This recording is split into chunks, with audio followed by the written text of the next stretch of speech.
Rabbil alamin Ar-Rahmanir Rahim Maliki yaumiddin Iyyaka na'budu wa iyyaka nasta'in Ihdinas siratal mustaqim Siratal ladzina an'amta 'alaihim ghairil maghdubi 'alaihim waladdallin. Amin. A'udzu billahi samiyal 'alim minasy syaithanir rajim. Bismillahirrahmanirrahim. Alhamdulillahi rabbil alamin wal 'aqibatu lil muttaqin wa la 'udwana illa 'alal zalimin. Allahumma shalli ala sayyidina Muhammadin al-Fatih lima ughliq wal khatimi lima sabaq wa nasril haqqi bil haqq wal hadi ila siratikal mustaqim wa ala alihi wa sahbihi haqqa qadrihi wa miqdarihi al-azim. Rabbi shrah li sadri wa yassir li amri wa hlul 'uqdatam min lisani yafqahu qawli. Rabbi yassir wa la tu'assir. Rabbi tammim bil khairi bi rahmatika ya arhamar rahimin. Subhanallah wa bihamdihi adada khalqihi wa ridha nafsihi wa zinata arsyihi wa midada kalimatih. Yang dihormati lagi dikasihi Tuan Imam, Tuan Bilal, seluruh ahli jawatan kuasa masjid, tuan-tuan guru, ustazah, tuan-tuan haji, puan-puan hajah, hadirin hadirat, muslimin muslimat, serta ayahanda dan bonda yang dirahmati Allah sekalian. Apa khabar semua malam ni? Alhamdulillah. Tamanya marilah sama-sama kita memanjatkan setinggi-tinggi dan sedalam-dalamnya kesyukuran kehadrat Allah Subhanahu wa taala kerana masih lagi memberi bantuan kepada kita semua untuk melakukan ketaatan kepada Allah Subhanahu wa taala. Mudah-mudahan amalan ibadah kita semuanya diterima oleh Allah Subhanahu wa taala, insya-Allah. Amin Allahumma amin. Pada malam ini insya-Allah kita akan menyambung sedikit lagi, iaitu perkara yang berkaitan dengan apa yang kita kongsikan pada pertemuan dulu, iaitu tentang laluan utama syaitan. Kita dah baca beberapa perkara berkaitan dengan laluan kepada syaitan untuk masuk ke dalam hati kita manusia. Antaranya terburu-buru, tidak berhati-hati. Yang akhir dulu kita sentuh, iaitu sangat sayang kepada harta benda. Malam ni kita sambung sedikit lagi, iaitu antara yang menjadi punca kepada mudahnya untuk syaitan masuk ke dalam hati manusia ini ialah apabila orang Islam bersangka buruk sesama orang Islam. Su'uzon, sangka buruk. Orang yang menghukum manusia dengan berpandukan sangkaan buruk, pasti dia akan menghina, bermulut celupar, menganggap dirinya lebih baik dari orang lain.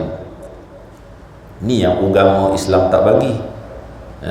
Antara sesama kita manusia bersangka buruk, kerana natijah daripada bersangka buruk itu akan menyebabkan kita akan menghukum orang bukan kepada perkara yang sebenar. Kita akan memandang orang lain lebih hina, lebih rendah, lebih koman, lebih leceh daripada kita. Pasal sangka buruk ni tadilah, kan? Buruk sangka sebenarnya mencerminkan keburukan orang yang melakukannya. Kata pengarang Imam Ahmad Ibn Qudamah Al-Maqdisi, orang yang bersangka buruk itulah sebenar gambaran dirinya. Bukan buruk orang lain tu, buruk diri dia, pasal dia bersangka buruk dengan orang lain. Kerana seorang mukmin, ia akan sepatutnya sentiasa mencari keuzuran ataupun alasan untuk mukmin yang lain. Ini sepatutnya. Anak kita misalnya, tuan-tuan, tak dengar nasihat kita, cek balik semula pada diri kita sebagai ibu bapa. Betul ke kita dulu daripada anak kecil kita bimbing dia, kita nasihat dia, cikgu dia mengajar, ustaz mengajar, orang tak apa nak mau dengar nasihat dia, ustaz ni dia kena check balik semula, ke ustaz ni cakap tak betul ke, ustaz ni tak pandai nak menggunakan ayat-ayat yang boleh menarik hati orang yang mendengar untuk terima nasihat. Dia kena tengok balik semula kepada diri dia, bukan melihat keburukan tu kepada orang lain. Ustaz mengajar, tak ada orang nak dengar, teruklah orang ni, tu tak boleh. Kita bagi nasihat kepada anak kita lawan balik, teruklah anak ni, kamu tak tahu ke dosa kerana tak nak dengar nasihat ibu bapa ni. Memanglah dari segi umum kita sebut macam tu, tetapi ia kena tengok balik semula, tengok balik semula kepada diri sendiri, dia betul tak berjalan. Dia nak suruh orang buat baik ni, dia betul tak dia buat baik. Itu sepatutnya. Kalau orang munafik, tuan-tuan, kata Imam Ahmad Ibn Qudamah, dia akan sentiasa mencari kesalahan orang lain. Dia tak salah, yang salah semua orang. Orang lain je yang salah, dia tak pernah salah. Kata Imam Ahmad Ibn Qudamah, ini perangai orang munafik. Selain dari itu, setiap orang juga seharusnya mengelakkan diri dari situasi yang boleh menimbulkan tohmahan, agar tidak mendorong orang lain bersangka buruk terhadapnya. Kita sendiri, tuan-tuan, kena elakkan, jangan melakukan sesuatu yang boleh menyebabkan orang tuduh kita, tohmah kita. Contoh, kita berhenti rehat di kedai toto, kan? Ustaz pula tu, tuan haji pula tu, berhenti cantik je rehat dalam kedai toto. Memang kita tak beli, insya-Allah tak beli, kan? Tapi sedang-sedang kita duduk berehat, tiba-tiba ada jemaah nampak kita. Engkau nampak tak ustaz tadi? Nampak? Kedai apa dia duduk tu? Kedai toto, kan? Kan dah ada peluang untuk orang menohmah dia.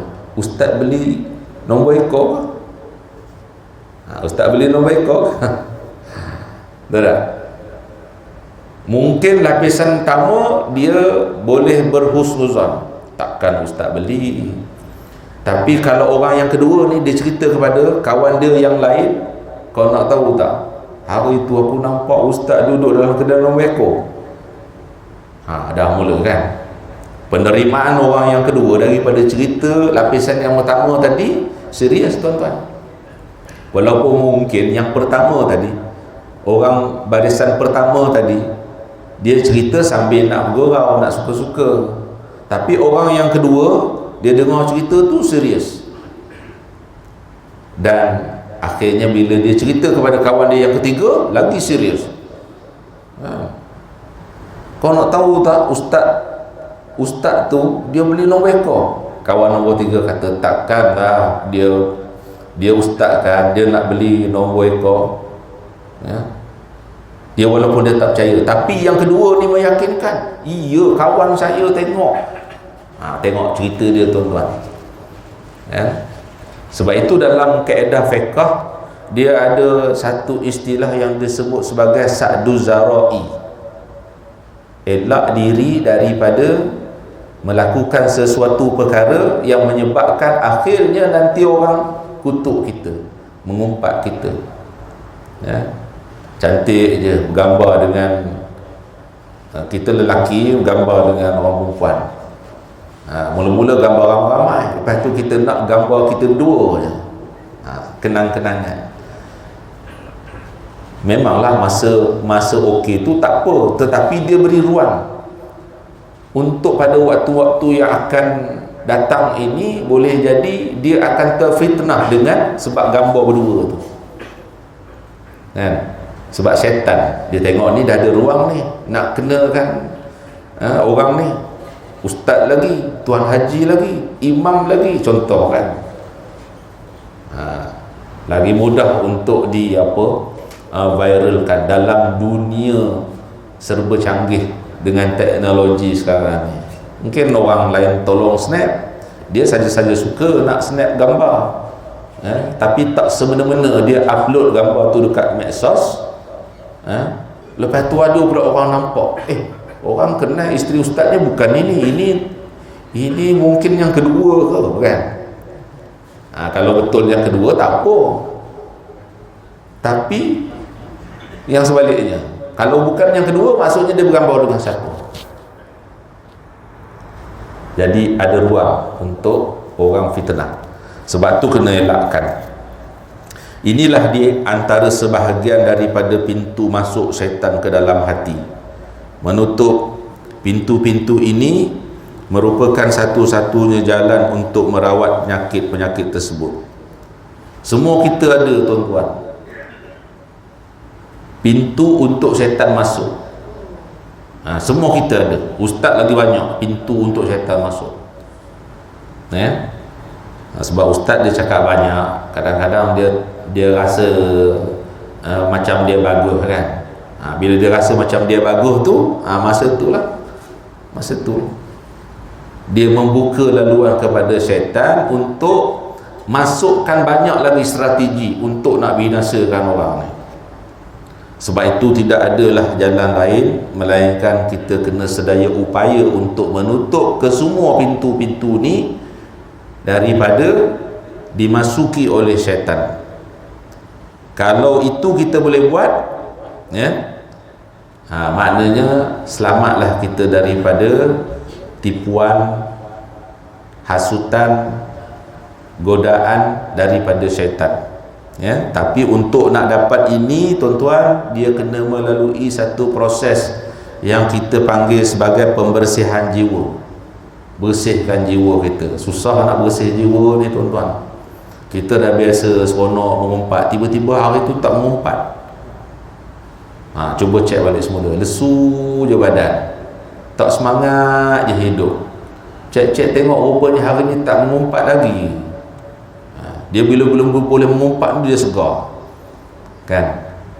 Dia segar, seronok je, kan? Dapat mengumpat orang. Tapi bila dia nak hijrah, dia menjalani proses untuk tazkiyah diri dia tahan diri dia daripada mengumpat. Mula-mula dia akan rasa susahnya untuk tidak mengumpat. Kadang-kadang dia cuba tahan tapi termengumpat juga. Orang dah biasa mengumpat, kan, mudah aja, lancar aja. Kalau bab mengumpat ni lancar aja. Kalau suruh bercakap yang baik tu dia macam susah aja. Dia sebut tak pandai lah, kan, tak ada modal lah nak cakap. Tapi kalau bab mengumpat ni tak payah suruh, tuan-tuan, banyak aja idea dia. Asal buka mulut mengumpat orang. Orang dah biasa, tiba-tiba dia nak hijrah, dia akan melalui lah ujian-ujian ini. Kena buat jugalah, walaupun susah, kan, walaupun terpaksa mengharungi ketidakceriaan, mungkin akan menyebabkan dirinya tak berapa sehat untuk seketika sebab tak mengumpat cara-cara ini, maka dia kena tahan dengan ujian. Kalau dia berjaya dengan ujian ini, insya-Allah berjayalah dia menutup pintu-pintu yang ada pada dirinya daripada dimasuki oleh syaitan. Tapi pintu ni bukan dah bila dah ditutup dia tak terbuka dah, dia on off, dalam masa beberapa saat dia akan terbuka balik walaupun kita dah tutup. Maknanya usaha untuk merawat ini kena dilakukan secara berterusan setiap saat. Kita lalai, maka dia akan terbuka. Bila dia terbuka, syaitan boleh masuk. Syaitan boleh masuk. Syaitan ni banyak dia punya penolong-penolongnya. Syahwat,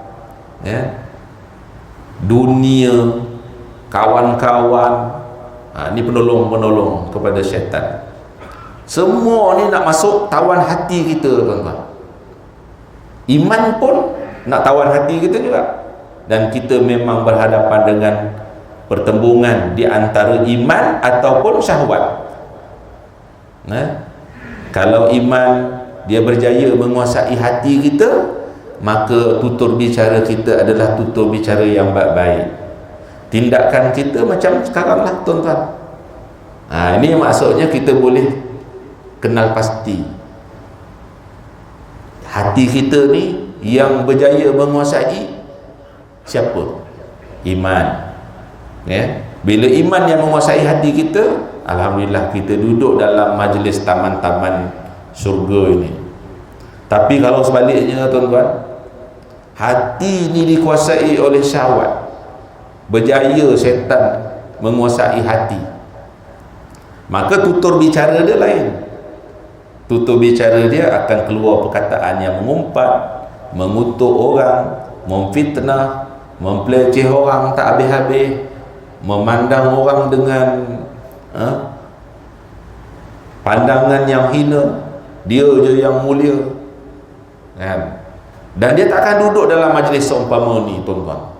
Tak boleh dia nak duduk dalam majlis ni, walaupun dia tahu majlis ni majlis yang baik, tapi dia tak boleh duduk. Sebab apa? Sebab hati dia telah dikuasai oleh syaitan. Hati dia telah mulai dikuasai oleh nafsu.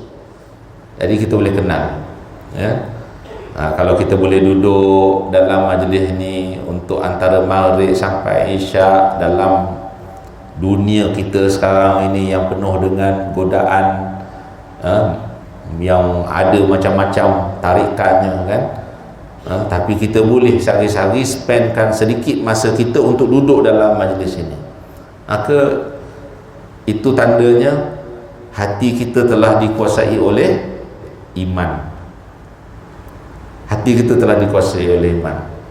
Mungkin kita buat beberapa amalan soleh, daripada start kita ditakdirkan Allah bangun tidur pagi tadi sampai saat ini, banyak amalan soleh. Bangkit tidur, alhamdulillahillazi ahyana ba'dama amatana wa ilaihi nusyur. Ini amalan soleh. Amalan soleh ni tuan-tuan, sedap. Kita pun baca doa, ya Allah syukur kau hidupkan lagi kami setelah tadinya engkau matikan. Dan kita hidup sebentar ni ialah untuk membuat persiapan bekalan, sebab kita yakin kita akhirnya akan dimatikan oleh Allah Subhanahu wa taala. Peluang hidup ni peluang bukan untuk nak bersukaria dan sebagainya, tapi kita nak gunakan kesempatan masa ni untuk membanyakkan semaksimal yang mungkin amalan-amalan soleh. Sementara Allah tak jemput kita bertemu dengan dia. Kemudian kita semayang sunat, mungkin semayang sunat tahajud, kita semayang sunat taubat, kita semayang sunat hajat, itu semua amalan soleh. Baca Quran, baca zikir, kemudian kita hadir ke masjid untuk semayang subuh, itu semua amalan soleh. Semayang subuh pula berjemaah, kalau tak sempat sekalipun berjemaah, mungkin dia semayang juga, itu amalan soleh. Amalan soleh. Kemudian mencari rezeki nafkah kepada keluarga, semayang sunat duha, bagi yang berkesempatan semayang sunat duha, istiqomah dia walaupun sekadar 2 rakaat saja. Orang lain sembang 10, 12 rakaat, dia 2 rakaat dia tak sembang dengan orang, sebab dia buat 2 rakaat, nak sembang pun malu, tapi dia buat setiap hari istiqomah. Itu amalan soleh, kan? Dan kerana amalan-amalan soleh yang banyak itu dalam sehari-hari yang kita buat, maka Allah pilih kita antara ramai-ramai orang untuk duduk dalam taman syurga. Allah pilih daripada kalangan ramai-ramai orang untuk jadi tetamu dia dekat dunia ni. Kita boleh datang masjid ni tuan-tuan, sebenarnya kita adalah tetamu kepada Allah Subhanahu wa taala. Kita menyahut panggilan Allah, walaupun panggilan itu dikumandangkan oleh Bilal. Bilal itu sebenarnya sebagai perantara saja, menyampaikan maksud bahawa Allah panggil semua orang Islam untuk datang menjadi tetamu Allah. Tapi Hakikatnya yang terpilih sahaja tuan-tuan, walaupun ramai yang mendengar panggilan daripada Allah tu kan. Syarat untuk jadi tetamu Allah ni bukan semestinya dia dengar orang bang.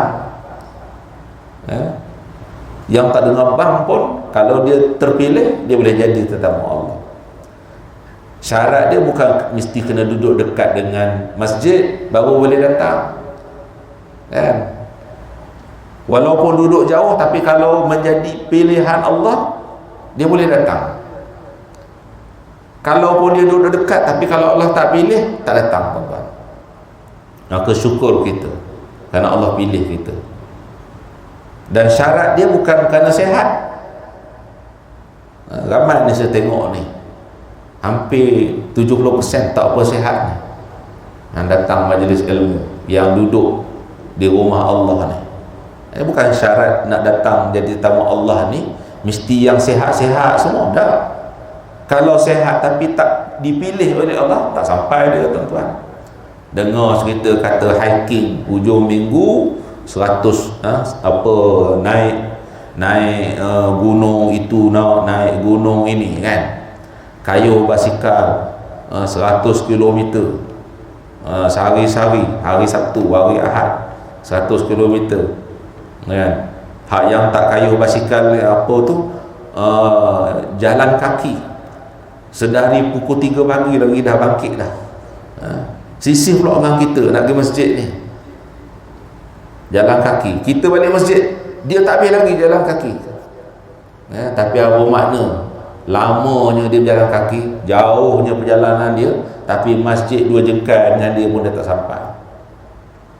Apa makna dia boleh naik gunung tinggi-tinggi, masjid ada 3 je nak tangga, tak lepas naik. Tak lepas naik, tak boleh nak sembang, tak boleh nak bangga dengan tu. Jadi itu bukan syarat dia. Syarat dia ialah apabila Allah pilih kita ni. Alhamdulillah tuan-tuan, Allah pilih, dan kita berharap mudah-mudahan ianya dipilih oleh Allah sampailah saat kita ni bertemu dengan Allah Subhanahu wa taala. Seterusnya, apabila akar umbi kepada sifat ini berjaya dicabut daripada hati, ketika itu peluang dan ruang yang masih ada kepada syaitan hanyalah melalui lintasan-lintasan hati. Walaupun kita dah berjaya tutup, tapi lintasan-lintasan hati untuk nak berjahat itu masih ada. Lintasan-lintasan untuk nak bersangka buruk itu masih ada, tapi dia tidak kuat, dia tak stabil, dan itu tidak dikira berdosa. Kita ada lintasan-lintasan tak baik ni, kita pun istighfar, tidak berdosa. Yang berdosa ialah apabila kita melaksanakan lintasan tu tadi. Yang berdosa ialah apabila kita melaksanakan apa yang kita sangka tu tadi. Itu baru berdosa. Jadi itu semua boleh dihalang, kata Imam Ahmad Ibn Qudamah, dengan zikrullah, memakmurkan hati dengan takwa kepada Allah Subhanahu wa taala. Kita ni alhamdulillah tuan-tuan, banyak zikir-zikir yang diajarkan oleh ulama-ulama, supaya kita jadi panduan, dapat jadikan panduan dalam kehidupan kita. Kalau di Negeri Sembilan ni macam-macam zikir dia ada. Ya Latif, Ya Latif, Ya Latif kan. La ilaha illallah Muhammadur Rasulullah. Tadi imam pun ada baca. Kadang-kadang setengah tempat tak ada dah baca tu La ilaha illallah Muhammadur Rasulullah fi kulli lamati wa nafasin, tu tak baca tuan-tuan, tu baca masa lain. Kita lepas sembahyang sambung zikir, sambung dengan zikir itu, sambung dengan zikir ini. Itu antara cara lah tuan-tuan. Sebab kalau dalam situasi itu kita tak berzikir, cuba kita cek balik semula. Waktu yang lain kita dapat tak zikir? Payah sikit tuan-tuan, payah sikit nak berzikir. Kadang-kadang sambil bawa motor tu selisih kita nyanyi, lebih sedap pada zikir. Patut zikir tapi tak zikir, dia menyanyi tuan-tuan. Nasib baiklah ada majlis sembahyang, lepas sembahyang fardu, imam bawa zikir tu zikir ni. Itulah peluang dia zikir sehari-hari. Habis dah majlis sembahyang, dia keluar daripada masjid, dia watak lain. Ya. Tak ada dah zikir, nyanyi je. Tambah-tambahlah pula sekarang ni kalau anak-anak kita dia minat nasyid kan. Nasyid je. Kalau kita tanya, tak berhenti menyanyi. Bila masa baca Quran? Dia kata orang nasyid ni. Yalah, nasyid tu nyanyi lah. Nasyid tu nyanyi lah kan. Cuma nasyid ni mungkin dari segi dia punya seni kata, lirik dia tu agak tidak melampau. Dari segi kalau nak banding dengan menyanyi, menyanyi itu duk puji kepada makhluk. Kalau nasyid tu insya-Allah dia puji kepada Allah, kepada Rasul, kepada pejuang-pejuang Islam. Lebih baik daripada nyanyi. Tapi jangan nasyid je, Quran kena baca juga. Sebab apa tuan-tuan? Pahala paling banyak Allah nak bagi pada kita umat Rasulullah sallallahu alaihi wasallam ialah banyak daripada Quran. Baca Quran. Simple je kita buat. Bismillahirrahmanirrahim. Berapa huruf? Bismillah? 19 huruf. Setiap satu huruf dapat 10. Kali dengan 19, senang-senang dah dapat 190. Amalan yang mudah dibuat, pahalanya berganda-ganda. Banyak. Kita bukan baca bismillah dah sehari, kita bukan baca satu huruf je ya Quran. Kita baca beribu-ribu tuan-tuan. Cuma kita tak kira ya. Kita tak kira. Kita baca surah Al-Fatihah dalam paling minimal lah 17 kali kita baca surah Al-Fatihah.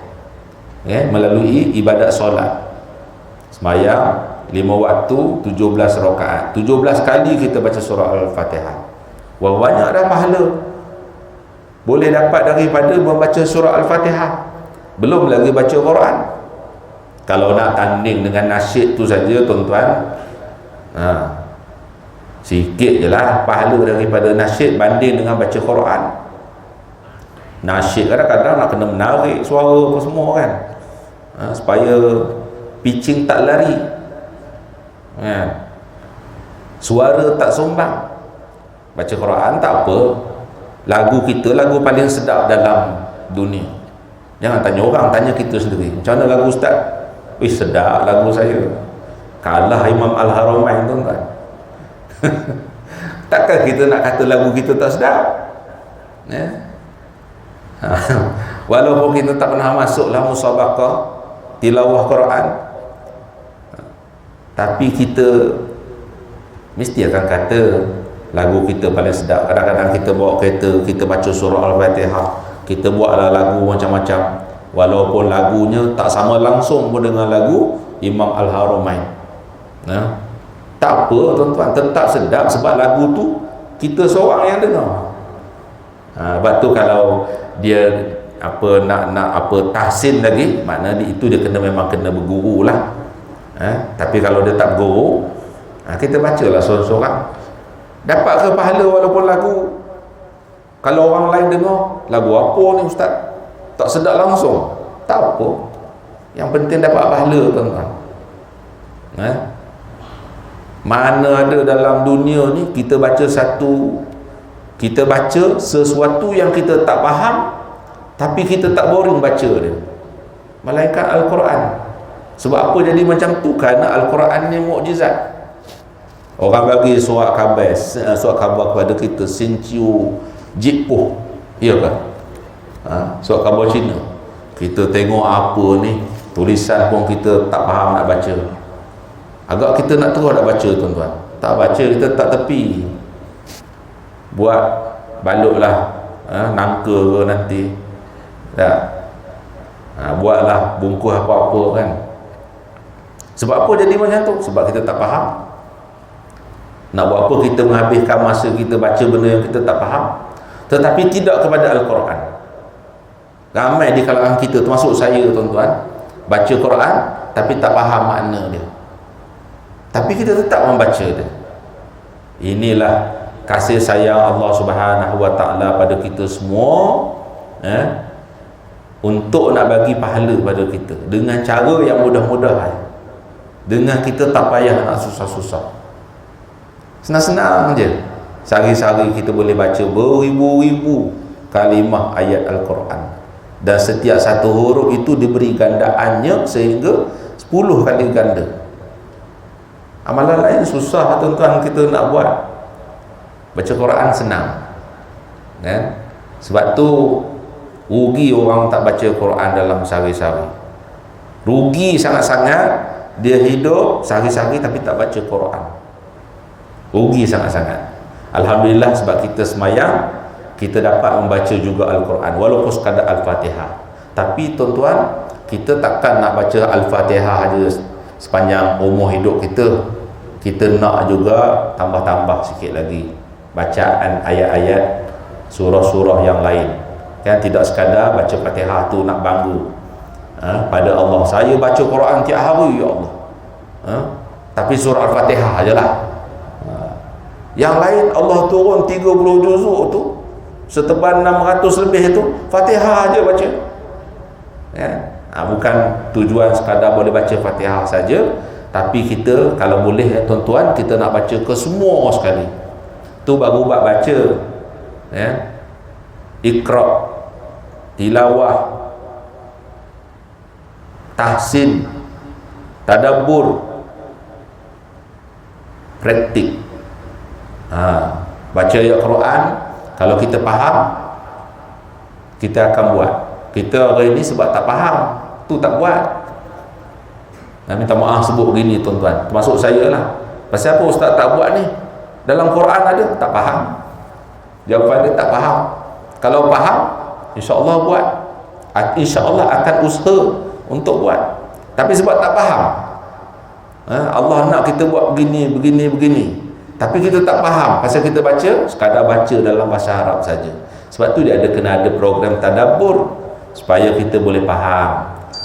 Kerana bila kita faham, dia akan berpindah kepada satu lagi tahap untuk kita praktik, amalkan, buat apa yang diperintahkan oleh Allah, apa yang dikehendaki oleh Allah Subhanahu wa taala. Itu lagi besar pahala dia tuan-tuan. Baca Quran pun besar dah pahala kalau kita boleh buat, bawa dalam hidup kita. Kita buat arahan Allah dalam keluarga kita, buat arahan Allah mengikut apa yang telah diperintahkan oleh Allah dalam Al-Quran itu, dalam masyarakat pula, Masya Allah, banyak besar pahala, ya?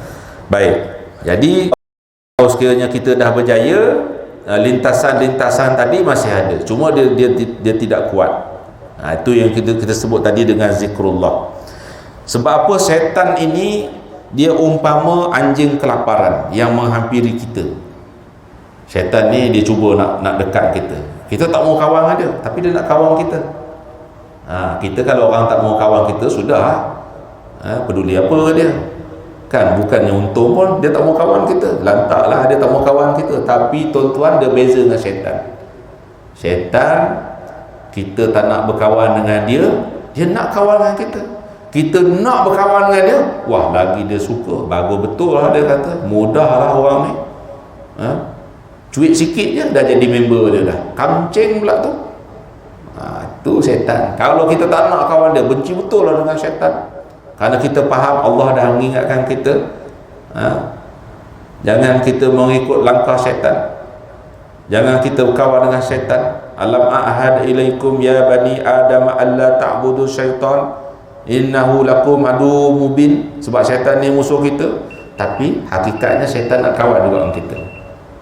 Dia tak peduli kita tak nak kawan dengan dia, dia tetap nak kawan dengan kita tuan-tuan, ya? Sebab itu kata ulama, dia syaitan ini dia macam anjing yang kelaparan, yang menghampiri kita. Sekiranya kita tidak memegang roti ataupun daging, kita mampu halau anjing ni dengan kita cheesekan dia kan. Buat macam ni pun dia boleh lari. Tapi kalau dia nampak kita pegang roti, pegang daging, dia dekat dengan kita kuih dia tak lari dia. Demikianlah juga dengan hati yang sudah bersih dari segala makanan syaitan. Ia dapat dihalau dengan zikrullah. Kalau hati dah bersih, makna kalau kita zikir tu macam mudahlah untuk nak halau syaitan. Syaitan nak dekat, kita zikir, dia lari, terpelanting dia. Macam ni sekarang ni tuan-tuan, kita duduk dalam majlis ilmu, syaitan tak boleh dekat dengan kita. Dia cuba nak dekat dengan kita, dia berusaha nak dekat dengan kita, tapi tak boleh. Stres dia untuk seketika ni, tension dia dengan kita, dengan tuan-tuan. Siapa-siapa yang menyebabkan syaitan jadi stres, membuatkan syaitan jadi tension, dia selamat. Tapi kalau syaitan bahagia dengan dia, itu jahanam kita manusia. Na'udzubillahi min zalik. Hati yang sudah tewas kepada nafsu, maka zikrullah akan tertolak ke tepi. Ini kita sebut tadi, kalau hati itu telah berjaya dikuasai oleh syaitan, zikir pun tak jadi apa tuan-tuan. Makin kuat zikir, makin jahat pula, kan? Itu sebab apa? Sebab hatinya telah dikuasai oleh syaitan. Hatinya telah berjaya ditawan oleh nafsu syahwat dia. Zikir, cuba zikir, tapi dia tak masuk, dia tak menyerap masuk ke dalam hati dia. Zikir tu sekadar di mulut. Kalau sebut zikir di mulut ni memang pesen kita orang Melayu lah, zikir subhanallah, subhanallah, subhanallah. Kalau senyap tak zikir ke? Lepas tu syarat zikir kena ada pegang tasbih. Kalau tak ada tasbih tak jadi zikir. Tak apalah, bukan tak boleh nak pegang tasbih, nak bersuara kuat dah, kerana kalau kita senyap jadi tak zikir, lebih baiklah kita sebut subhanallah, subhanallah, subhanallah. Hakikatnya zikir tu di dalam hati tuan-tuan. Lepas tu kalau kita buat ibadah di Masjidil Haram ke di Masjid Nabawi, selalu kita akan ditegur oleh orang lain. Orang daripada Afrika tegur kita. Zikir lah di mulut ni kan, ni ke hati ni. Nampak diam je, tapi jari tasbih tak ada tuan-tuan, jari ni bergerak. Kita jari memang tak gerak lah, kena ada tasbih. Sekarang tasbih tu tukar bentuk digital pula. Nampak nombor tu, 10,000 dah zikir ni, seronok. Kadang-kadang jadi tertipu juga. Aku zikir 10,000 lah ni. Mana ustaz tahu ustaz zikir 10,000? Ni tengok, sedang zikir dah sampai 10,000, tengok balik hilang nombor. Ya Allah, nombor apa tadi zikir tadi? Kan? Tujuan kita nak bagi seronok. Hari ni dapat selawat 1,000 kali, istighfar 1,000 kali, kan? Kalau kita pakai tu, kita susah sikit nak ingat. Mungkinlah 100 kita boleh ingat. Kalau dah 500 kita tak ingat berapa dah tadi. Rasa-rasa dah 500, teruslah 600. Sebenarnya belum sampai 500, dia main rasa-rasa je. Tu yang senang pakai tasbih digital, boleh tengok nombor. Hiburlah hati kita sikit zikir tu kan. Tak apalah, buatlah apa-apa yang kita rasa okey, tak ada masalah, ya? Tetapi yang sebenarnya zikir ni di hati, tuan-tuan. Mana kalau kita zikir, orang tak dengar kita zikir, orang tengok macam tak zikir, hakikatnya kita sedang berzikir. Itu terbaiklah kalau boleh buat, kan? Tasbih tak pernah pegang, digital pun tak ada, tapi tangan dia ni berfungsi, tuan-tuan. Dia siapkan bulat kalam-kalam Allah, nama-nama Allah di jari-jarinya, setiap sendi jarinya. Tak payah nak pakai tasbih-tasbih itu. Walaupun tak ada tasbih, hakikatnya dia sedang berzikir kepada Allah Subhanahu Wa Taala. Siapa yang dapat situasi ni, makna dia sudah naik makam yang lebih baik lah, daripada orang yang kalau dia tak ada tasbih, dia tak boleh zikir lah. Kalau zikir ni diam je, tak jadi, dia kata. Dia lebih baik daripada yang situasi yang orang yang pertama tadi. Ya. Yang ni yang kita semua sama-sama nak usahakan. Kalau kita dah berzikir, kita kalau boleh berusaha untuk berzikir sampai masuk meresap dalam hati kita. Bukan sekadar sebut di mulut tapi dia tak masuk sampai hati. Ya, itu ramai yang boleh buat. Tapi dalam konteks hidup kita sekarang ni pun, yang sebut dekat mulut pun tak ramai. Kecuali ada program dia. Ada program. Buat majlis zikir, barulah berzikir. Kalau tak ada majlis zikir tu, lara belaka tuan-tuan. Termasuklah ustaz sendiri pun. Minta maaf lah sebut ustaz, sikit-sikit ustaz. Yalah, kan? Bila sebut ustaz ni, bukan semua ustaz kuat berzikir. Ada juga yang kuat, memang kuat. Tapi ada juga yang tak kuat. Ya. Kan? Sebab ustaz pun manusia. Ustaz pun terpengaruh juga dengan benda-benda keduniaan ni. Bahkan kadang-kadang lagi kuat tergodanya ustaz kepada perkara dunia berbanding dengan orang biasa. Kan? Jadi syaitan dia menurut apa iman seseorang ni. Kalau yang iman dia tu kuat, dia tak hantarlah budak pejabat kan, dia tu dia hantarlah mungkin cikgu kepada budak pejabat untuk tackle. Sebab ni iman orang ni kuat sikit ni. Kalau orang biasa-biasa mungkin budak-budak pejabat je, ke cleaner je padan. Contoh kan, tak payahlah panggil cikgu dia. Kalau orang besar lagi tu tok guru dia pula. Dia pun ada tingkatan-tingkatan tu.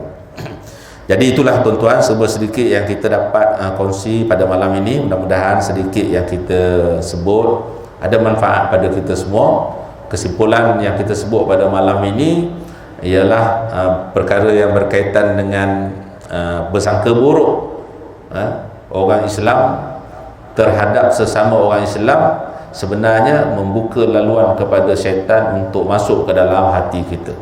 Dan hati kita ni sentiasa berebut. Hati ni iman nak tawan, syahwat nak tawan. Mana yang menang? Kalau iman menang, menawan hati, maka tindakan pertuturan kita semuanya akan jadi baik. Kalau sebaliknya, tindakan menyeleweng, tindakan tidak mengikut ajaran Allah Subhanahu wa taala. Ya. Jadi mudah-mudahan sedikit yang kita kongsikan ada manfaat. Mudah-mudahan kita semua sentiasa dalam limpahan rahmat dan keampunan daripada Allah Subhanahu wa taala. Sekian, assalamualaikum warahmatullahi wabarakatuh. Bismillahirrahmanirrahim. Alhamdulillahirabbil alamin wassalatu wassalamu ala asyrafil anbiya wal mursalin wa ala alihi wa sahbihi ajmain. Rabbi zidna ilman warzuqna fahman birahmatika ya arhamar rahimin. Allahumma nawwirna binuri ilmika wa ba'idna nisyan birahmatika ya arhamar rahimin. Walhamdulillahi rabbil alamin. Taqabbalallahu minkum minna wa minkum taqabbal ya karim.